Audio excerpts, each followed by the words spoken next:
Assalamualaikum warahmatullahi wabarakatuh. Perkenalkan, nama saya Rifki Abdul Aziz dengan NIM 3300240012 dari kelas A Fakultas Hukum. Di sini saya akan mempresentasikan tentang proses pertumbuhan dan perkembangan logika sebagai ilmu.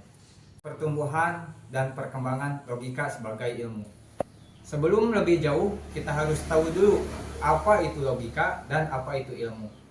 Logika adalah suatu tindakan berpikir yang menghasilkan suatu penalaran yang masuk akal. Sedangkan ilmu adalah suatu rangkaian aktivitas penelitian manusia yang rasional, di mana dengan menggunakan berbagai metode ilmiah yang menghasilkan suatu produk, yaitu pengetahuan yang sistematis dengan bertujuan untuk mencapai suatu kebenaran.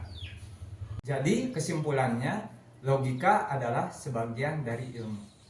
Mengapa? Karena ketika kita berlogika, ketika kita berpikir untuk menghasilkan suatu penalaran yang rasional, tidak halnya menggunakan cara-cara yang terkait dengan ilmu, yakni proses, prosedur, dan menghasilkan sebuah produk, yang mana dengan cara aktivitas penelitian dan menggunakan berbagai metode ilmiah sehingga munculnya suatu pengetahuan yang sistematis, yang mana dapat dikatakan suatu kebenarannya.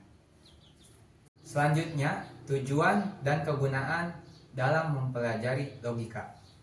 Tujuan dalam mempelajari logika adalah untuk memperjelas suatu isi dan luasnya dari suatu pengertian yang mana menggunakan dengan definisi yang tepat. Selain itu, kegunaan mempelajari logika yang pertama, untuk mengatakan, memperjelas, dan menggunakan prinsip-prinsip yang abstrak, di mana dapat dipakai dalam semua lapangan ilmu pengetahuan. Yang kedua, untuk menambah daya pikir dan melatih mengembangkan suatu pemikiran manusia yang akan munculnya suatu kedisiplinan dalam berintelektual.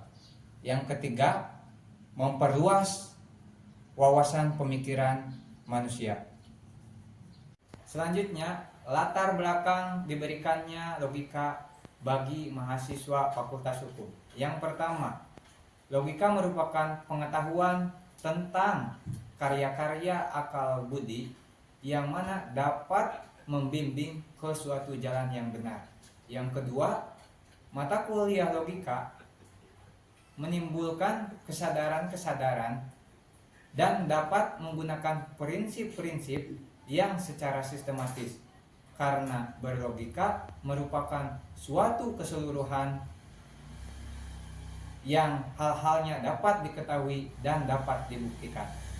Yang ketiga, mata kuliah logika begitu sangat penting bagi mahasiswa Fakultas Hukum, di mana ketika berlogika kita dapat menggunakan prinsip-prinsip dan hukum-hukum berpikir yang benar.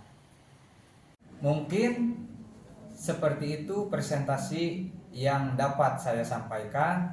Mohon maaf apabila ada kekurangan, karena kesempurnaan hanya milik Tuhan semata.